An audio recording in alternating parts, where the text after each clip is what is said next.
In a garage, Charlie is repairing the plane his wife Sarah gave him for his birthday. Sarah interrupts to tell him she's leaving soon for a business conference in London. She invites him to come along again, but Charlie declines. He's swamped with work. Later, Charlie arrives at CIA headquarters.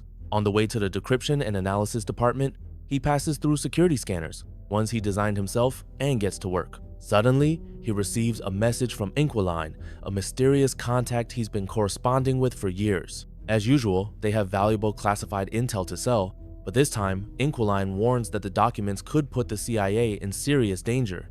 Charlie tries to guess their location in Istanbul, but Inquiline brushes him off. He starts analyzing the files, but even someone as brilliant as Charlie can't crack the code. After lunch, he returns to his office and gets a call from Sarah. She's arrived in London, but Charlie already knows. He's been tracking her. Their conversation is brief. He's too eager to return to the documents. Still stuck, he brings his computer to a restricted area where more advanced systems help him work faster. Finally, he breaks the code, and what he finds leaves him shocked. Top secret government files revealing that a drone strike, disguised as a suicide bombing, was authorized and covered up. News clips report 150 casualties, including French, Special Forces, and Danish Marines. The entire operation was organized by Chief Moore, Charlie's boss. That night, Charlie tries to call Sarah, but she doesn't answer. He leaves a voicemail. The next day at work, Charlie is surprised to find Moore waiting for him. Moore escorts him to the office of O'Brien, the newly appointed CIA director. She explains there was a terrorist attack at a hotel in London and Sarah was one of the victims. Charlie refuses to believe it. He asks to call her, so Moore turns on the news. The reporter explains that 4 terrorists stormed the hotel, took 4 hostages, and killed 2. Moore shows Charlie security footage confirming Sarah was one of the victims. Back home, Charlie is swarmed by reporters. The police are trying to hold them back.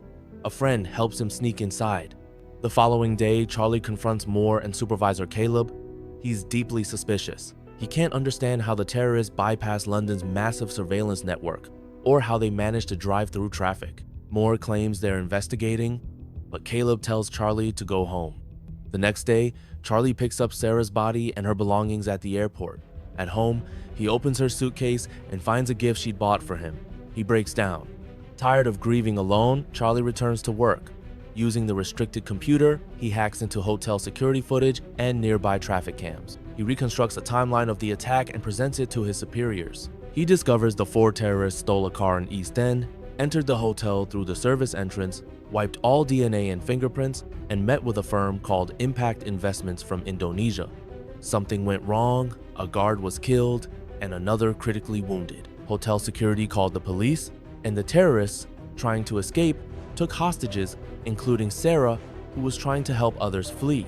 Charlie uses voice and facial recognition to identify the 4 terrorists. Mishka from Moscow, Lawrence, a former South African Special Forces operative, mercenary Horst, former intelligence officer Gretchen. When Moore and Caleb don't react, Charlie realizes they already knew all this. They tell him they're working on it and send him to a therapist. The next day, Charlie hides a chip in his ID badge and bypasses the scanners. In his office, he prints out the classified files and uses a skimmer to make digital copies. That night, Charlie goes to a bar and stares at a jukebox. The following morning, he confronts his bosses with the evidence. Moore has authorized numerous Black Ops missions, including bombing a Syrian hospital and striking an allied base in Yemen, missions that killed thousands. Charlie threatens to expose everything. He's triggered a dead man switch if he doesn't check in every 5 hours. The evidence goes public. In return for silence, he demands full CIA training, fake passports, cash, a weapon, and intel on Sarah's killers. After the meeting, Charlie throws up in his car from stress. Moore thinks the dead man switch is a bluff, but Caleb warns they can't take the risk. They'll search for it, and if it is a bluff, they'll arrange for Charlie to have a fatal accident during training. Caleb's team investigates how Charlie copied the files. They suspect he used a skimmer on the printer. Security footage confirms Charlie bought a magnetic strip at a store. They search his house and find he's been to the same bar twice. At the bar, they find an ABBA CD inside the jukebox. Playing it reveals only static the CD is actually a data storage device. Meanwhile, Charlie arrives at a CIA training facility and meets Colonel Henderson. At the shooting range, Charlie proves to be a poor marksman, needing to get very close to hit his target. But he's a genius with explosives, impressing Henderson. To teach Charlie his new identity, Henderson uses physical stress, throwing him around, yelling at him until he can recite his cover story under pressure. That night, Henderson gives Charlie a gun and tells him to aim it at his chest. Charlie can't stop shaking and lowers the weapon. Back at headquarters, the team finally decodes the CD, confirming Charlie was bluffing about the dead man's switch. They alert their superiors, but Charlie is listening. He bugged the files he gave them. Moore calls Henderson and orders Charlie's arrest, but Charlie is already gone. Charlie ditches his earpiece and boards a flight. In London, he clears customs and heads for Paris. When his fake passport pings in CIA systems, Moore sends Henderson after him. In Paris, Charlie rents a hotel room near Gretchen's usual restaurant. When she shows up, he starts tracking her phone. He follows her home and sneaks inside. While searching, he finds her schedule and a gun, which he keeps.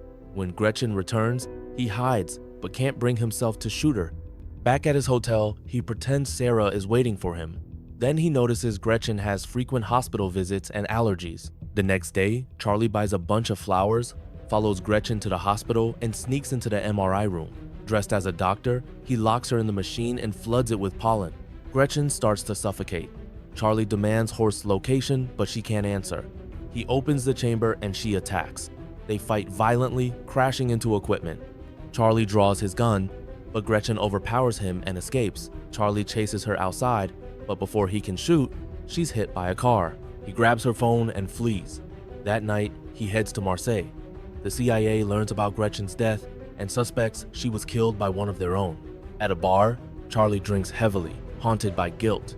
He imagines seeing Sarah dancing, but it's just someone who looks like her. Suddenly, Henderson shows up. Charlie panics and runs, ducking into another bar. Henderson follows him again. Charlie hides in the bathroom, but there's no escape. He rejoins Henderson at the bar, shows him a timer on his phone, and runs. A bomb explodes in the bathroom. In the chaos, Henderson loses him. The next day, Charlie contacts Inquiline and boards a cargo plane to Turkey. In Istanbul, he finds her in a restaurant. She knows about Sarah. She instructs him to disguise himself and later meets him at a garage, then drives him to her home. Inquiline explains she became a hacker after her husband, the original Inquiline, died under suspicious circumstances. She's tired of running and keeps a gun on hand in case the Russians come. They begin investigating Horst. Inquiline will pose as an arms dealer to contact Lawrence. Mishka is traced through social media. He's in Spain. Meanwhile, CIA Director O'Brien begins investigating Moore's off-the-books operations. Charlie tracks Mishka to a hotel in Madrid. He sets up a trap at a rooftop pool. Despite Henderson getting close, Charlie confronts Mishka. If he doesn't talk, the pool will collapse. Mishka swims away and the glass shatters. Mishka falls to his death. Charlie escapes with Inquiline's help. In the chaos, Henderson gets into a brutal fight with another agent and wins, but Charlie is already gone. Moore claims Charlie is on bereavement leave. O'Brien shows footage proving he had help. They trace messages to Inquiline. One night, agents raid Inquiline's home. She and Charlie escape through a tunnel. A drone spots them and agents give chase, eventually injuring Inquiline. Charlie drives off with her body. Later, he contacts Lawrence pretending to be an arms dealer. He fakes his location to mislead the CIA. When they meet, Charlie traps Lawrence with bombs and demands Horst's location.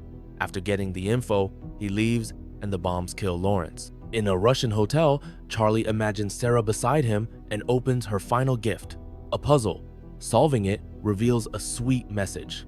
He travels to a seaport and locates Horst's men. After telling them, he gets knocked out and wakes up on Horst's yacht. Horst dares him to kill Charlie can't, but Charlie has hacked the yacht's system. It reroutes to Finland, where Interpol arrests Horst and his crew. Later, O'Brien announces the takedown of the rogue agents. Henderson tells Charlie he's proud of him. Charlie visits Sarah's grave, then finally flies the plane she gave him.